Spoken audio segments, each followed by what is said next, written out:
Before we start today's episode, I want to thank our sponsor, Kyndryl, over my right shoulder there. You can find Kyndryl at www.kyndryl.com/institute, where you'll find their brand new institute content from all over the world on AI, on change, on transformation, from the world's best academics, business thinkers, and speakers. It is a massive pleasure to welcome the two authors of this brilliant book, From Resource Allocation to Strategy, Clark Gilbert and Joe Bauer. You're very welcome to the show. Thank you. It's good to be with you. Thank you.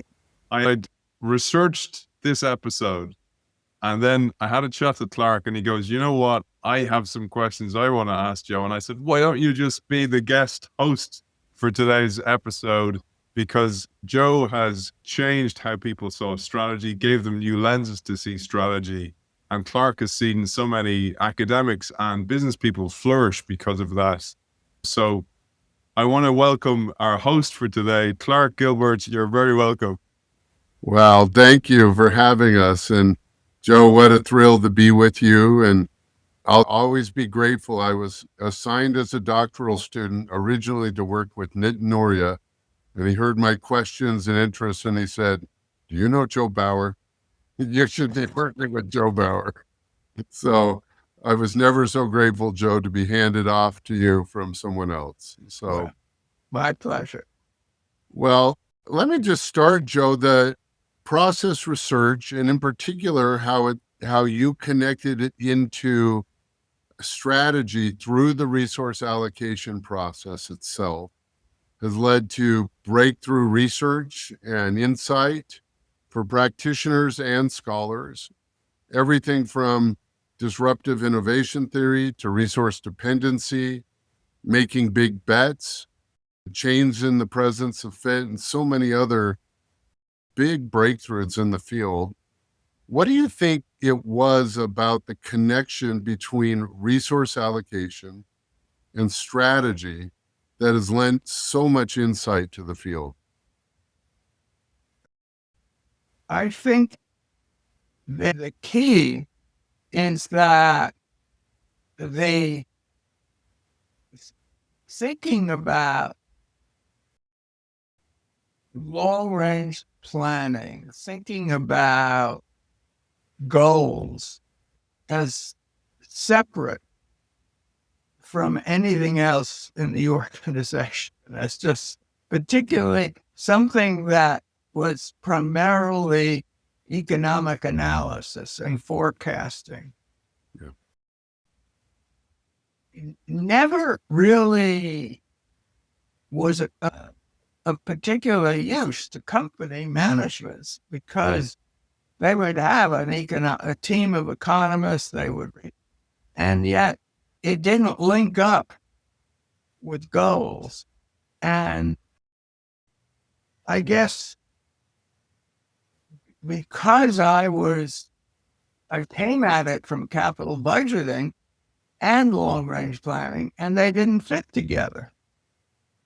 One had this view that what you did was figure out what you wanted to do and then broke it up into pieces of assignments and gave it, and that's how it would work. But the allocation of money, capital budgeting, worked the opposite way. We're bottom up. So, and then when I watched it, and that was, I guess, the key, that I spent a year just watching what happened. What, in effect, the way the company was run was determining the direction of the company. And that sounds so obvious. Yeah. But it's not the way we talk about things. And it was also much more complicated than any of the models being used to try and help managers. But focusing on how resources were used, and once you sort of say that to a manager, they say, of course that's what it is. Yeah. And then sort of linking that to how performance was measured, performance of managers, and how people were paid and promoted, kind of made sense. And that really is what it was, that kind of an intuitive idea that just how you use your resources is going to determine things. And just because you wrote something on paper called a strategy or called your long range plan, that wasn't going to do anything. So, Joe, two things I'll pull out of that. One is the actual key insight that how resources are allocated and where they're allocated shapes the resultant strategy. Right. That seems so intuitive to those of us who've worked in this field, but it wasn't. Like you said, a lot of people thought it was top down, built at the very senior levels, maybe by a strategy consulting firm, maybe by a senior executive, and then just downloaded onto the organization. Right. The other thing you said was that it's much more complex. And in that first chapter of the book, we looked at the model that you originally wrote in 1970, and we've explored in so much depth, but the resource allocation process is multi-level. It's iterative over time so that it's not a one-time event. Roles are inevitably in conflict, and context shapes the strategy that comes out of that. And, Right. and some scholars and even executives will say, well, that's frustrating. Why can't it just be clean and simple? So is this just a realpolitik observation of how it actually happens? Or is there something that you could help executives understand so they realize this is more than just politics inside of an organization? Yeah, I have to give credit to Bruce Henderson because he didn't have the same insight. But he did say, look, as a consultant, I find everybody focused on projects. And that's crazy. They should be focused on businesses and building a business and then which projects are right for that business. But you have to be allocating resources to businesses. And that led to the famous BCG growth, market share.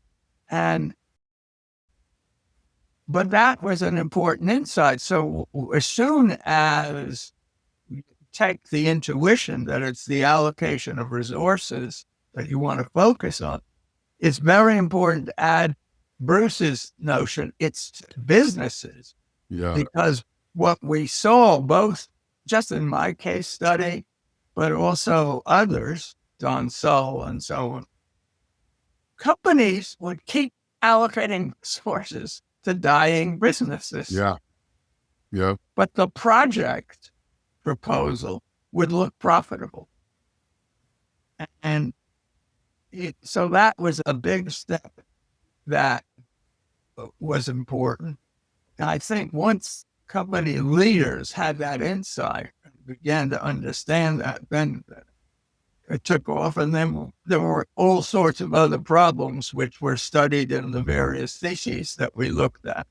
Yeah, starting with Clay to Don Sull, Tom Eisenman, Tomonoda, down to me.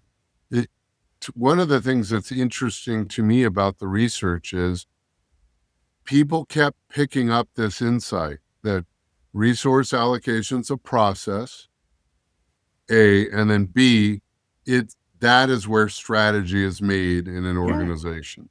Yeah. And from resource dependency, how customers capture the resource allocation, that led Clay to eventually see disruptive technology. Tom Eisenman looked at big bets, right, and how that was hard for, Don looked at why aren't people getting out of, certain technologies in the tire industry into others, Tomo with cell phones, me with the newspaper industry. Even at the end, Clay did that piece on personal life choices. Yes. And, and he looked at Harvard MBA alums who had made really bad life choices. And he said it wasn't their strategy, their written strategy. No one started with a written strategy that said, in 15 years, I want to be obsessed with my work, estranged from my children, divorced from my wife. And yet, every day, these little decisions inside the personal resource allocation process changed the strategy, even though the written strategy was different, and so many settings. And what is it, Joe, about that connection, resource allocations to strategy, that have yielded such fruit for so many scholars? It's real.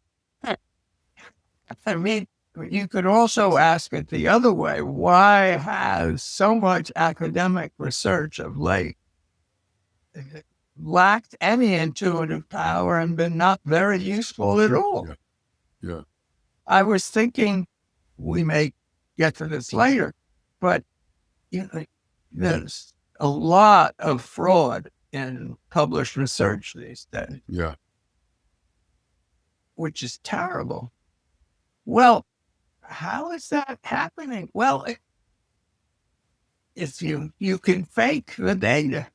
The thing about process research is you don't do that. You go find out what's going on and what the reality is, and then you try to understand it. And over time, you begin to understandings make it possible for researchers coming along to do even further work. There are plenty of questions now. Joe, let's go into that. You talked about why so many miss it. And of course, you can't do this kind of research just sitting in your office. You have to embed yourself in organizations. You have to observe. I remember we used to teach the Intel multi-part case at HBS, and students would see the first, the A case, which was Andy Grove was the CEO, and they were trying to get out of DRAMs and into microprocessors. And he couldn't get the senior leadership to change the budgets. But deep down inside the organization, I think it was the guy on the manufacturing floor was allocating manufacturing capacity based on gross margin per wafer square inch. Right. But that was the finance group said he had to do that. And it moved a multi-billion-dollar company out of DRAMs into microprocessors. And Andy Grove thought he had to make this big decision, and he treated it like he had made this big corporate executive decision. But in the end, really, a guy he might not have even known the name of had moved the entire production to the right strategy. And all he had to do was catch up to the corporate budget in R&D. But the MBA students looked at that and they said, oh, that's brilliant. That's every company just needs that allocation rule.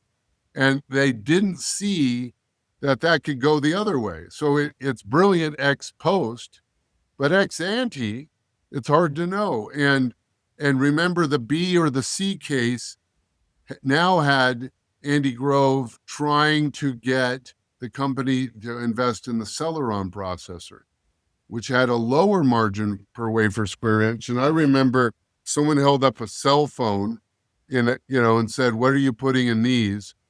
And the answer for Intel was nothing. Right. And Andy couldn't get anyone to do it. And it turned out the rule that helped them get into the microprocessor was preventing him from getting into the Celeron because the Celeron had lower gross margin per wafer square inch. And even then, our MBA students couldn't see it wasn't a new strategy. It wasn't the ex ante deliberate rule that should have been downloaded on the organization. It's that strategy was multi-level, roles are in conflict, it proceeds iteratively over time, all the things you had said, and even our faculty. So these are the MBAs, but our faculty would be like, we study strategy like it's a one-time event. And the more brilliant the analysis, then we don't need to deal with all this complexity in an organization. And they just couldn't see the phenomenon that we are trying to teach in the Intel case. Absolutely. And unfortunately, the field of strategy has become pretty empty and unimportant. The work that is more interesting was the work that Howard Stevenson was doing with entrepreneurship together with Bill Solomon. Yeah. And I think their contribution was really to get finance out of the exhibits and into the heart of the thinking about how a company could grow and how important was how you use resources, the timing of resources, how you could control risk by managing the sequencing of all. But it's so. Joe, I love the Howard Stevenson and Bill Solomon. Okay, and it's interesting. They couldn't do that in strategy. They had to we created a new unit at HBS. Right. And in a lot of ways, Clay couldn't do what he did inside of the strategy unit. And TOM, it was, and even to this day, Clay's course sort of sits, it's popular with the students, but it's not academic. Yeah. Yeah. And I remember, I'll out of the dignity to our colleagues, I won't say who it was, but one of our strategy colleagues. And I had left HBS and I was running all the LDS Church's media companies. And a bunch of New York media firms asked me to come, and a leading strategy scholar who was still in a strategy department. And he presented the Netflix case and, how strategy should be made at Netflix and how that should be transposed to media companies. And he said, all of the strategy can be made with these two decisions by a strategist. And, why bother with the rest of the organization?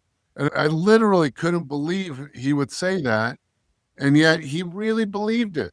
Yes. And what do you think it is about the modern academic enterprise that has made so many strategy scholars miss what happens inside an organization? Either they miss it out of ignorance, or they think, well, it's just dysfunctional decision-making.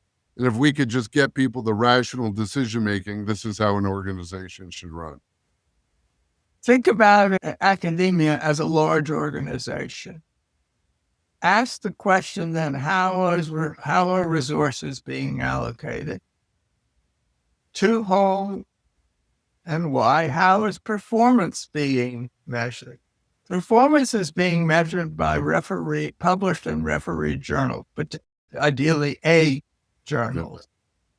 So in fact, the people who are controlling the progress of individuals aren't even the faculty in the schools.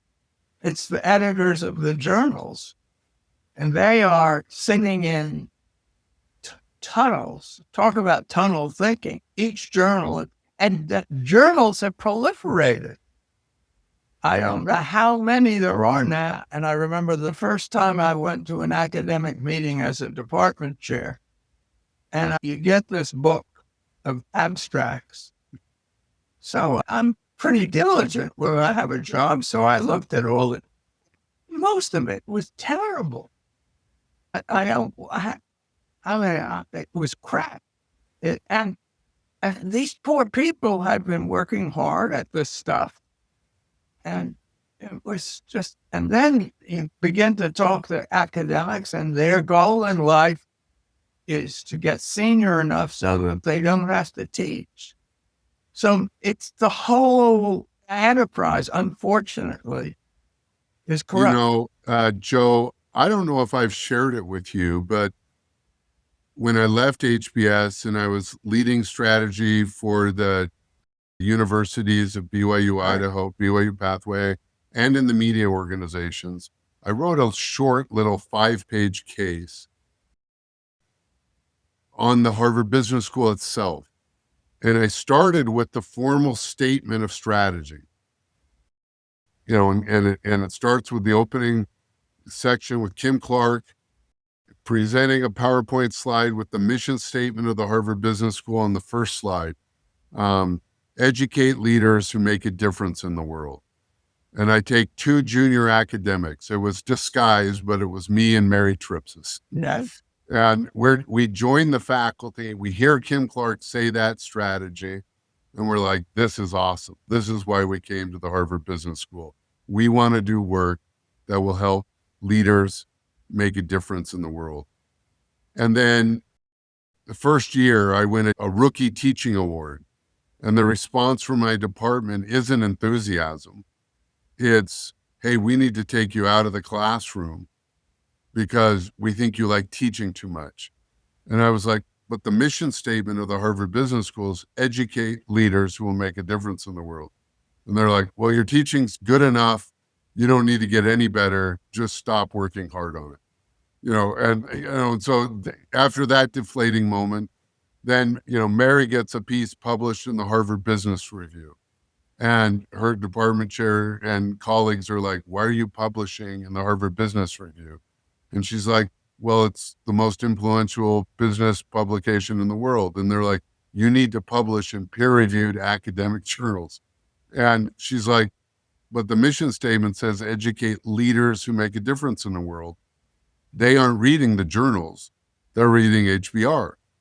And step by step, these 2 young faculty get the message deep in, by the way, back to your model, deep in the organization, that they should allocate their resources. And what are the resources for faculty? Time and attention. It's not money, it's time and attention.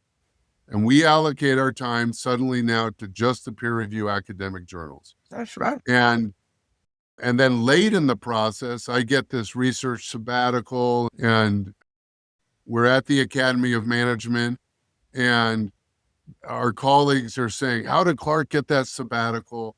And the person that I've written up as my colleague, who loves teaching, loves the MBA students, she says, oh, Clark is so lucky. He gets to be out of the classroom. Teaching is such a tax. And I know she doesn't believe it that way, but every day over those first 5 years of our careers, decisions are going another way. Right. And Aidan, you have to understand it's so hard because I'm this junior faculty member. I'm Joe's former star doctoral student. And Joe's like, why are you even going to the academy, Clark? It's a waste of time. But my colleagues are saying he's got to get published. And I win the paper of the year in the Academy of Management Journal, but it gets through by the skin of my teeth. And my editor, I don't think she had ever been inside a business. Right. For her, this was, a sociology publication or a psychology publication, not a business publication. And I thought, here's Harvard Business School with a multi-billion-dollar endowment, and it can't carve its own path. That's it right. has to replicate every other business school in the world. And with all of those resources, the academy and peer review journals had captured the resource allocation process. And Joe, I think that is why, your own research is why your research can't be done today by junior scholars. And it, as powerful as HBS is, its own resource allocation system, its strategy has been captured by, in Clay's terms and Robert Bergelman's terms, by its customers, which now aren't students or alumni, are the publishers and scholars at other institutions who definitely don't believe that the mission should be educate leaders who make a difference in the world. Well, that's exactly right. And that's not our main goal today in our conversation. But if you want to ask, why is it that we're having so much trouble with the Trump administration? It's precisely because of what you're talking about. Because a lot of what got published was really crap. And then I mean, we're lucky that at least they're talking about business. If you think about the impact of Foucault or and Derrida and so, and they're saying there are no facts, there is no reality. Yeah. There's a reason why we're having these problems. Yeah. I think it's so interesting because I think that blind spots for process research and the very kind of research you led so effectively aren't cognitive, they aren't intellectual, they're structural, which is, what the very earliest insights from the resource allocation, back to 1970. I'm just going to come in for a moment because Please. there's a perfect quote I pulled from one of the chapters. It says, Joe Bauer showed how the structure of the incentives and reporting systems shapes which projects operating managers will consider, middle managers will champion, and corporate level executives will fund. This led to the conclusion that structure shapes strategy. And it's perfect for exactly what you're talking about. But also, Clark, what you experienced is what so many people who are listeners to this show, heads of innovation, heads of change or transformation, they come in with the best of intentions, and then they pretty much learn the way things are done around here by the behaviors and the reward incentives. And Aidan, so many people think it's a cognitive or an intellectual problem. What Joe taught us is it's a structural problem. Joe, do you remember the Teradyne case you wrote? Sure. Yeah. We use that to close in the final chapter. I remember Joe had Alex Darbeloff come, and Joe and Clay Christensen and I were doing a workshop with the CEO of Kodak, the CEO of Hallmark, the CEO of the U.S., or the Secretary of the U.S. Navy, Intel, all of the CEO and their top 5 reports. We taught that case, and Alex came. Alex had been the CEO of Teradyne, and Joe, the chairman of the board at MIT. The chairman of MIT, yeah. Yeah. And I remember one of the vice presidents asked Alex, well, Alex, you understood this. And then you protected new projects from the structure that was killing them. And what if your CEO doesn't understand this? And I remember Alex paused and he said, I'd find another job. Could you give us a bit of context on that, guys? Could you elaborate a little bit on the Teradyne case? Alex Darbeloff, the way he would describe it, the first Teradyne makes test equipment for chip manufacturers. And he had all the strength of a good engineer, which is important. He cared about substance. And he was very frustrated because as time developed, his engineers just kept trying to make things more and more complicated. And their customers loved it because they would be They're leading customers. Yeah, they're leading customers. And Alex stayed as a good engineer, kept reading the literature, and he became very concerned that new technology was going to permit critical parts of testing to be done with a much, much more simpler process. And he kept trying to get people in his company to study it. And they wouldn't. So finally, he hired a consultant to work with the new technology and see if in fact he was right, and he was. So then he still couldn't persuade. I mean, the power of the customer is very real. And then Joe, what happened was he set up a separate unit. And even there, it was a classic case in the customer captured every part of the resource allocation process. So the salespeople wouldn't prioritize it. The product teams wouldn't make it, Right. because they had built their DNA around the customer. And so an external stakeholder had captured that. And the only way Alex could get around that is create a new context. And that was the new division. But even there, the head of engineering in that new thing was approaching the problem the way they had always had done it. And Alex said, look, there's a very interesting company. Go talk to them about what they're doing, a new company. How did Alex know that? Well, he stayed broadly aware. And it turned out they were using coding methods that were totally ad hoc, totally specific to a specific problem. And this firm was using Excel. And they modified Excel to do everything this engineering vice president wanted to do, and cost $300. Not only that, you could do it right away instead of taking weeks. So the seeking simplicity, I mean, Alec kept saying to his engineers two things. One, we started with an 8-bit chip. We were able to build a tester with 8 bits. Now, why do you need all this complexity? The second thing, when he would always eat in the cafeteria, and he said, I love to ask the engineers what they're doing, and then why does the customer buy it? And they would always tell me about the product. And I would say, no, I'm asking you, why does the customer buy it? And it was very hard to get them to understand that the customer, this Clay's language now, you're solving a problem for the customer. And if they're buying it, it must be because you're doing it well.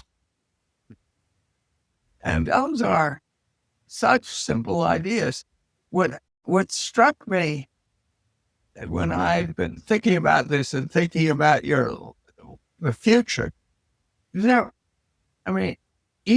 Musk, as a manager of a company, is very unusual.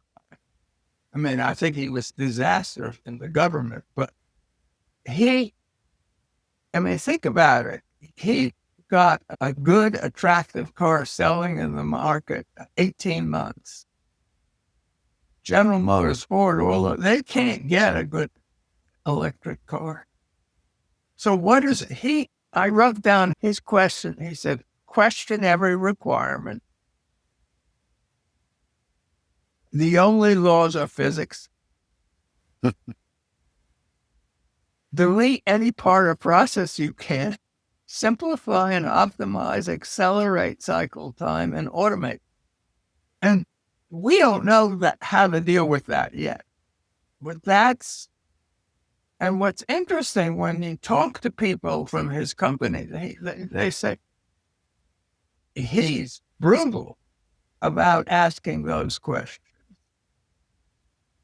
And if we aren't persuaded by him when we're discussing something critical, he'll say, okay, you have to do it my way, but it's on me. If it fails, it's so he gets it. He's not holding people's lives accountable for his decision. I think there are a whole bunch of these guys, Clark, that we really don't understand yet, because they're playing a role in what we call definition. Yeah.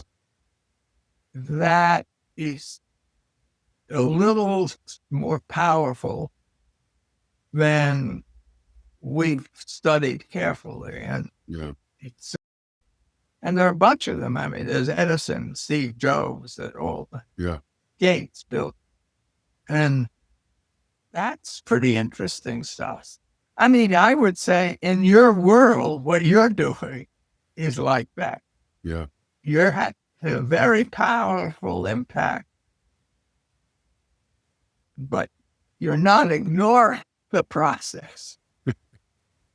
Well, and even for me, Aidan, if you look at the church's educational system, we have this flagship, scholarly focused National Merit Scholars program in BYU. We have a teaching focused university in BYU, Idaho.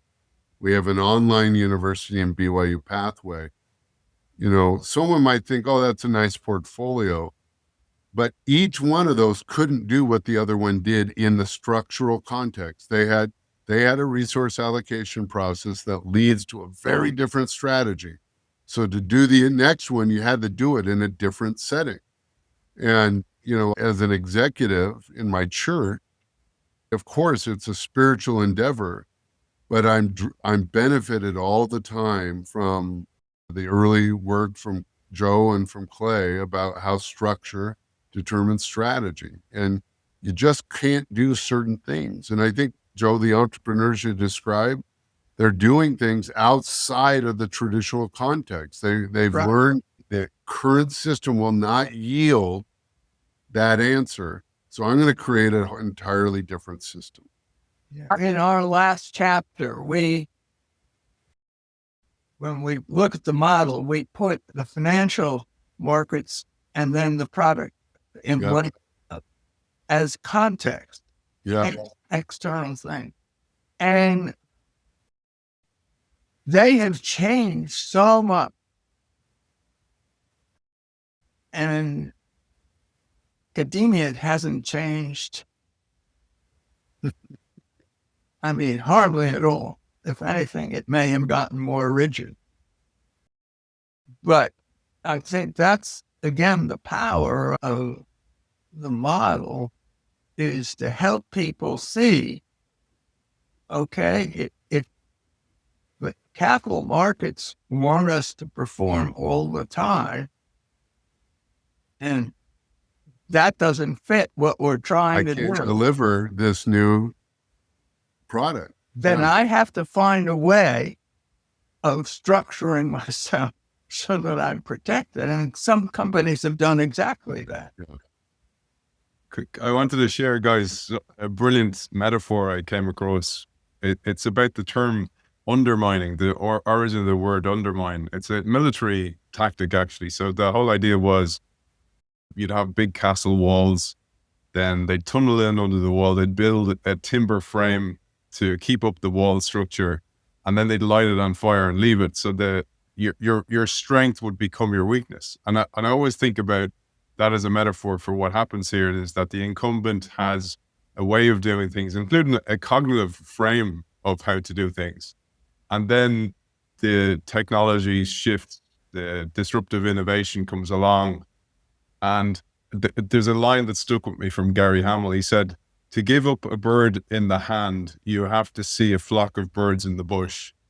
And that when you have a technology, say, that's not based on a Moore's law change, like from an Intel computer chip to a mobile phone, which is much cheaper, and they can't see the future and they can't lean into things like Moore's law, it's that dilemma or that paradox that the real struggle is, and it still remains today with so many companies.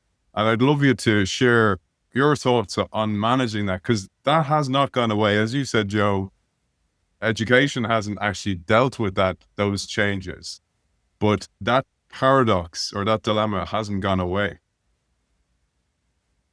Well, this is where I think Clark's thesis, Clark's research added a very important element, and that is attention to the issue of cognitive framing. That if you're, well, most of it tend to be pretty hardwired. when we get up in the morning, we want things to be the way they were when we went to bed the night before. And when the world is changing, we have a very hard time dealing with it. And boy, is the world changing around us in an important way. I mean, another one of the questions that I put down was just, how is it that things that we thought were very, like in AI in the United States is absorbing huge amounts of power and enormous time to do things. How isn't the Chinese got it so fast and they have a much simpler? What are they doing? Why are their cars even? They are beginning to disrupt Tesla. What is going on there? Now, there are aspects of people will say, oh, it's the Cook's market, they get subsidies and so. But we use subsidies to reinforce what we're doing, not to. So there are things we still need to understand, but we are hardwired to do what we done before. And Joe, one of the things on this changing cognitive lenses is it's really hard when, you hear rumblings of something coming, but the old model still seems viable for a season. These don't stop and then a new one starts. They often have long periods of overlap. And if your old customers have captured the resource allocation and the capital markets have captured a measure around gross margin or whatever other financial measure, you may not have the crisis in the old world at the time you need to invest in the new. And that really led to the book Scott Anthony and I wrote called Dual Transformation. Right. Because you needed to be making changes in both contexts concurrently. And this is already hard enough, but you've got to keep the old context tight and aligned and rewarded in capital markets and customer markets while you're building a new context. And that's why a separate context, a separate division, it sounds like such a simple heuristic, like set up a new division, but it's a simple solution to a very complex problem, which is the old world still is working while the new world is being created. And you can either kill the old world or let that world continue to operate while you start to build a new world in a completely separate context. And you see this in evolutionary biology, and you'll see they draw these with fitness landscapes where a population is still well fit to a climate or an environmental condition, and a new condition is forming on the periphery, and the peak of that world will not be realized by the old peak. In fact, any move from the top of the peak is a downward decline. So if you're trying to optimize, you stay on the top of the peak. Right. So I think one of the things, dual transformation, I hate to belittle my work or certainly our beloved colleague Clay's work, but disruptive innovation, dual transformation are all just really interesting applications of Joe's original theory. So, Joe, can I ask this question? Clay comes along, his doctoral student, late in mid-career, comes back to do his doctorate. After Clay, I'll get the sequence out, but Tom Eisenman, Tomo Noda, Don Sol, me, some of those folks are really, really smart. Others like me, we're just above average on our best days. Okay. But you kept I don't know if it was every one of your doctoral students in that 10, 12-year period, but almost every other year, your doctoral students won best doctoral paper in the Academy of Management. Were you just good at picking these guys? Were they really smart? Or what was it about the lens you gave all of us that helped us see things others had missed? I would say it was two things. One, I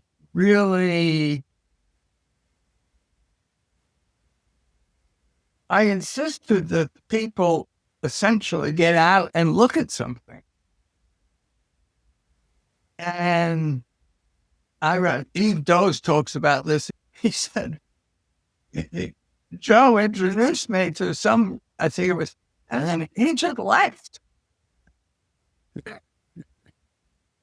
So I had to do it. And I think that's the second thing, that if you want people to really think, you can't constrain them, because all you're going to do is tell them what they can't do and what's not right.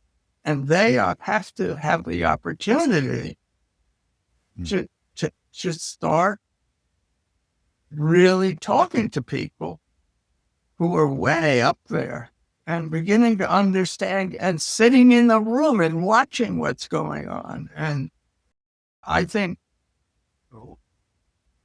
it wasn't that I can't, I mean, the people you mentioned all are pretty brilliant, including Clark Gilbert.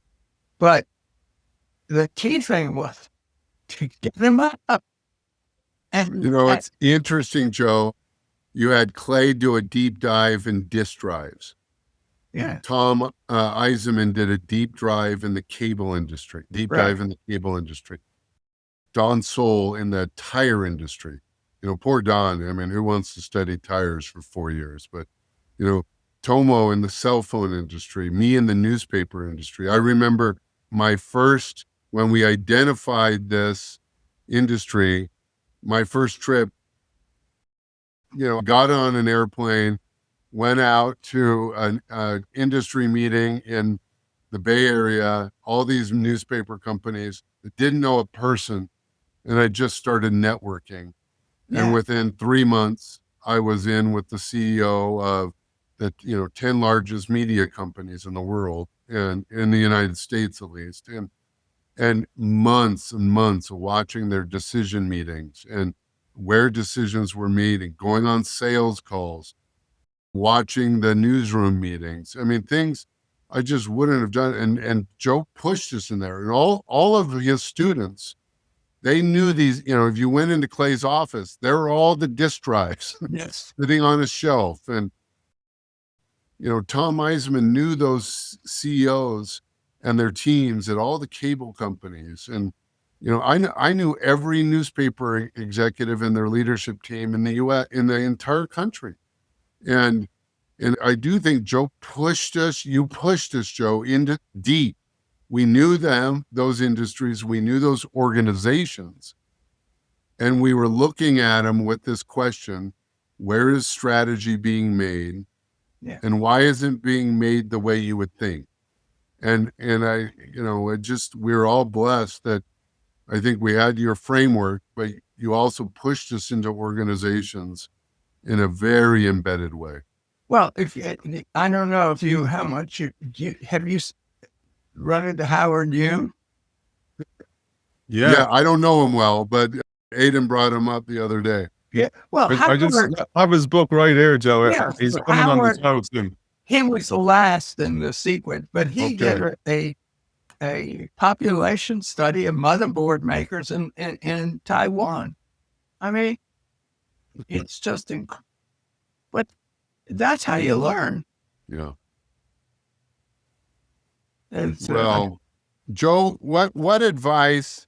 This is hard. Not a lot of scholars would tell you go deep, spend a year and a half inside an industry and a group of organizations.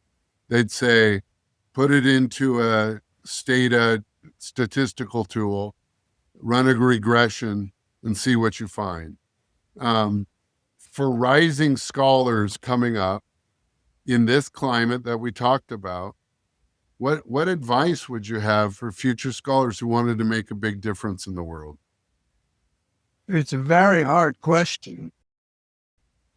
when I talk with people who are thinking about going into doctoral work, I'm talking about because they have to go to a place where they'll get support.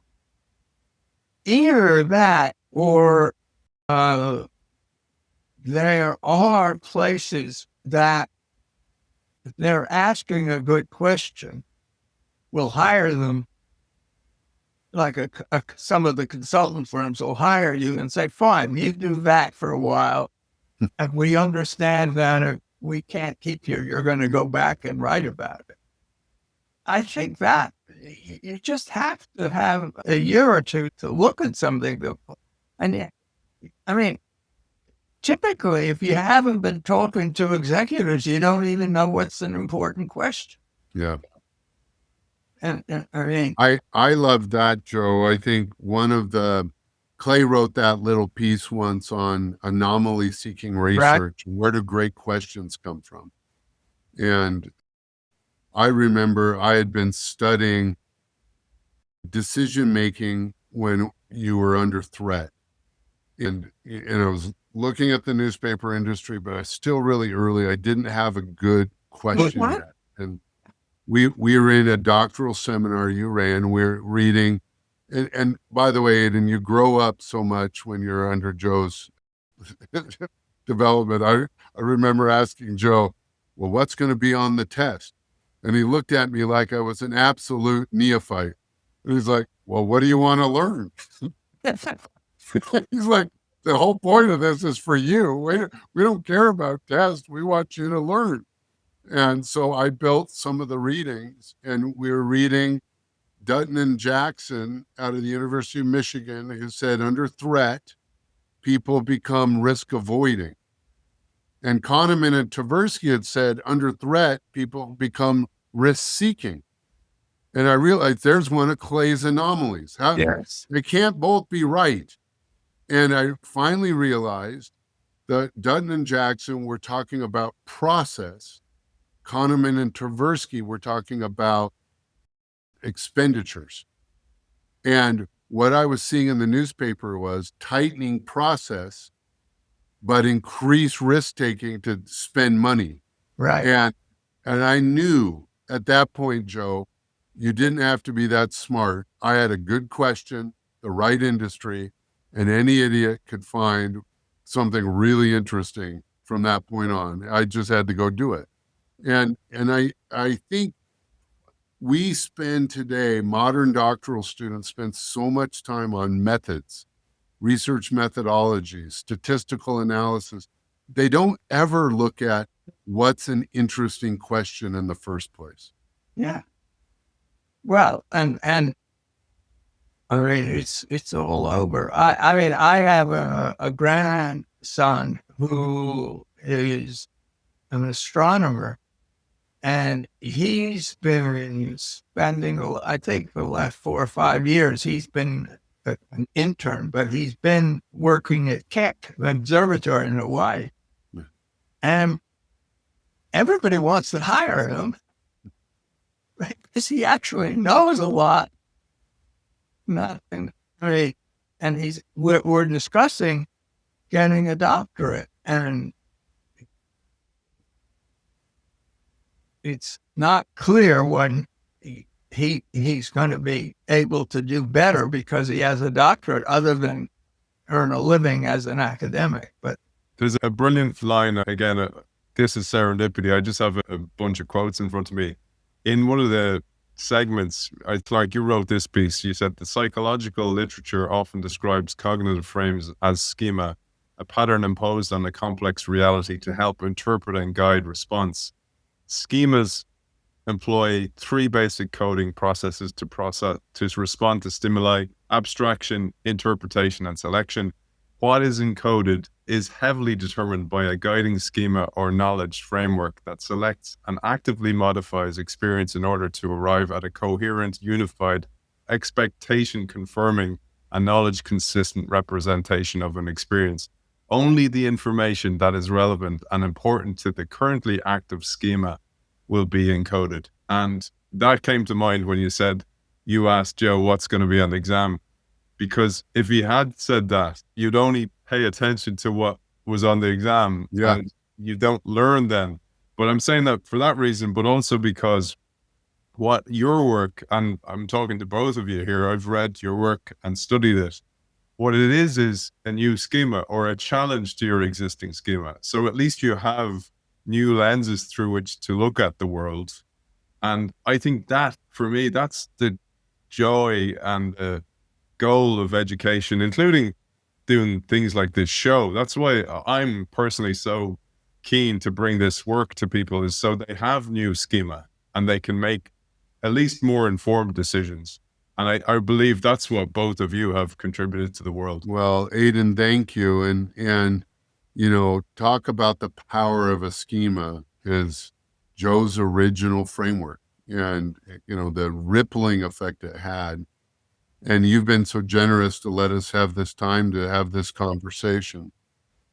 Joe, I'm going to close with a thought, and then I'll turn it to you for the final remarks. First of all, my life has been so impacted by Joe's mentorship. And Joe, I want you to know how grateful I am. It really changed my life. I would not have gotten the insights in my research. I wouldn't have been hired onto the faculty.